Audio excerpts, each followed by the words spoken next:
आज का ये एपिसोड शुरू करने से पहले एक छोटी सी बात। क्या आप भी अपना पॉडकास्ट बनाने की सोच रहे हैं? तो एंकर ट्राई कीजिए। ये पॉडकास्ट बनाने का सबसे आसान तरीका है। नंबर 1, ये फ्री है। नंबर 2, इसमें कई सारे ऐसे टूल्स हैं जो आपको अपने फोन और कंप्यूटर पर रिकॉर्ड और एडिट करने की फैसिलिटी देते हैं।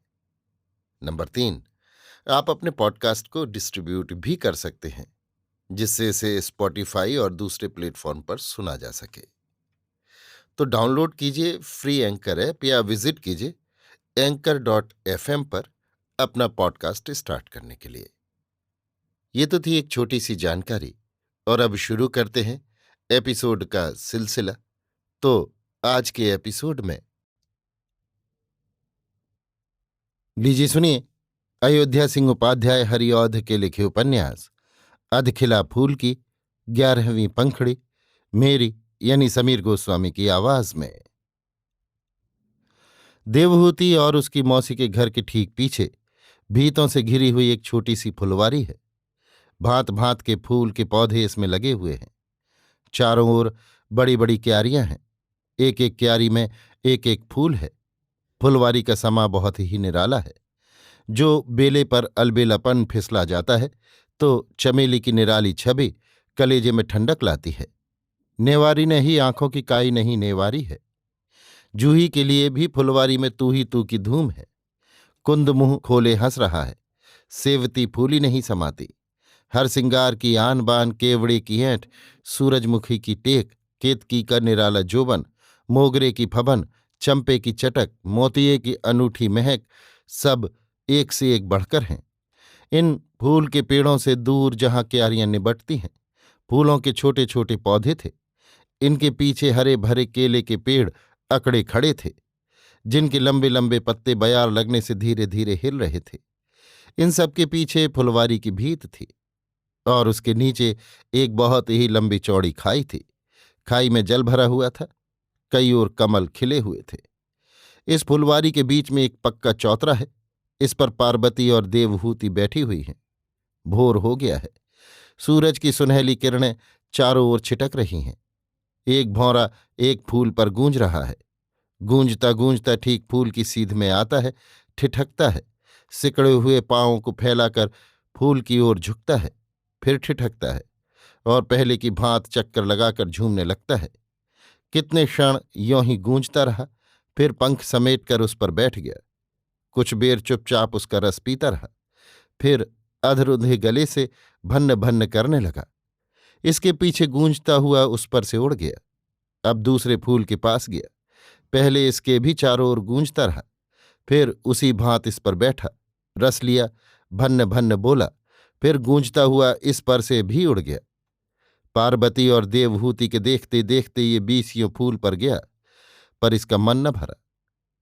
धीरे धीरे वो और फूलों पर जाकर गूंजता और रस लेता रहा, पर जिस फूल पर से एक बार वो रस लेकर उड़ा, उसके पास फिर न गया।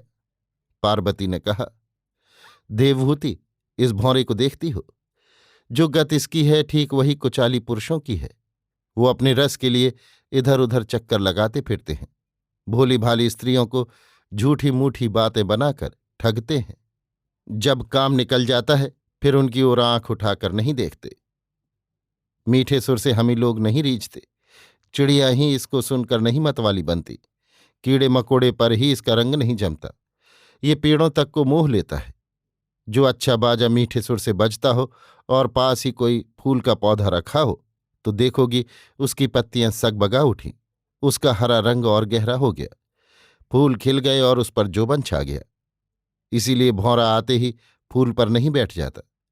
कुछ घड़ी फूल के आसपास गूंजता है या अपनी मीठी गूंज से उसके रस को उभाड़ता है, और तब उस पर रस लेने के लिए बैठता है।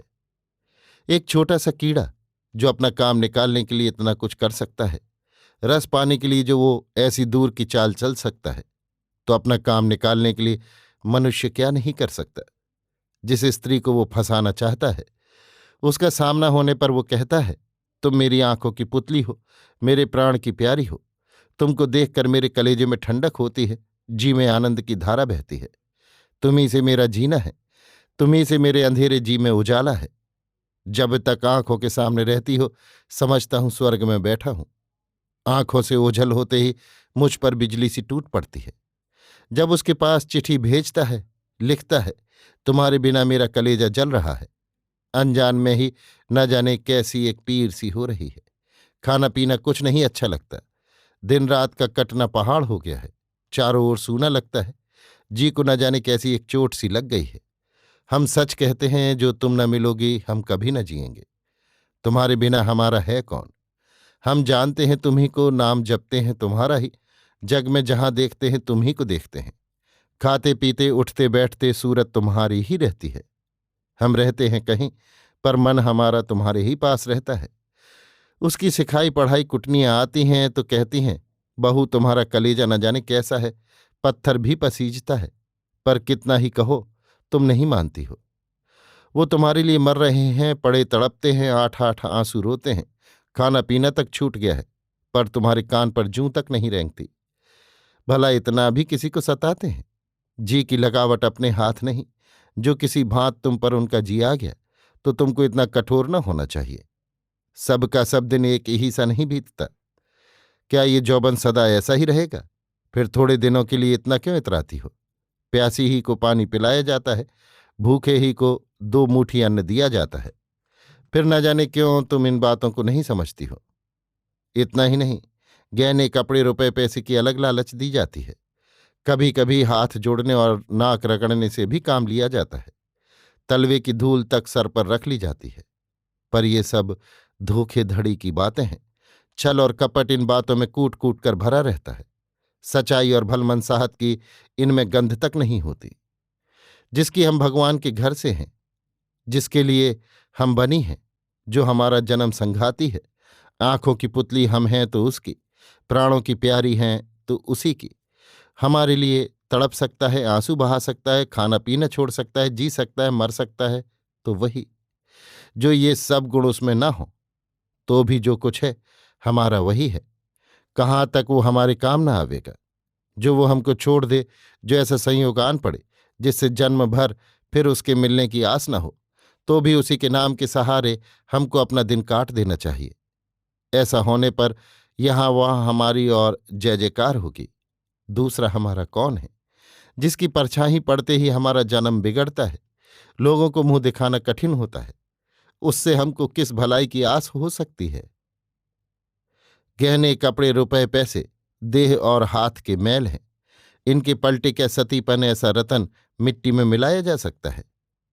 गहने कपड़े रुपए पैसे फिर मिल सकते हैं, पर जब स्त्री का सतीपन एक बेर बिगड़ जाता है तो वो इस जन्म में फिर कभी हाथ नहीं आता।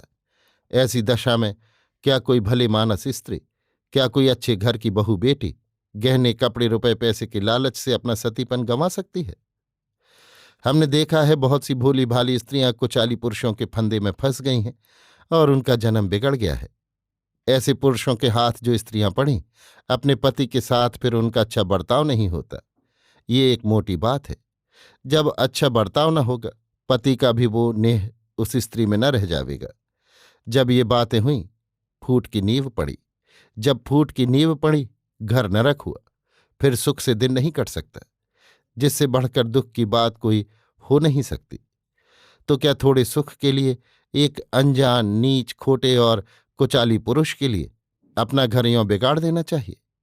और जो कहीं कोई रोग लग गया, क्योंकि ऐसे पुरुष रोग से भरे रहते हैं, तो सब सत्यानाश हुआ। रोग ने देह में घर किया, लड़के बालों से मुंह मोड़ना पड़ा। जो लड़के बाले हुए भी तो पहले तो जीते नहीं, जो जिए तो वो भी जन्म भर झींकते रहे। कहीं किसी ने देख सुन लिया तो भी वही बात हुई। जग में नीचा अलग देखना पड़ता है, और आंख तो किसी के सामने ऊंची हो ही नहीं सकती। ये तो यहाँ की बातें हुई। वहां जो भगवान इस बुरे काम का पलटा देंगे, सुरत करने से भी रोंगटे खड़े हो जाते हैं। पार्वती इतना कहकर चुप हो गई और देवहूति के मुंह की ओर देखने लगी। उसने देखा, उसके मुखड़े पर एक अनूठी ललाई झलक रही है। आंखों से जीत फूट रही है और वो बहुत ही धीरे पूरी जान पड़ती है। पार्वती ये देखकर मन ही मन सुखी हुई। इसके पीछे दोनों वहां से उठकर चली गईं। अभी आप सुन रहे थे अयोध्या सिंह उपाध्याय हरिऔध के लिखे उपन्यास अधखिला फूल की 11वीं पंखुड़ी मेरी यानी समीर गोस्वामी की आवाज में।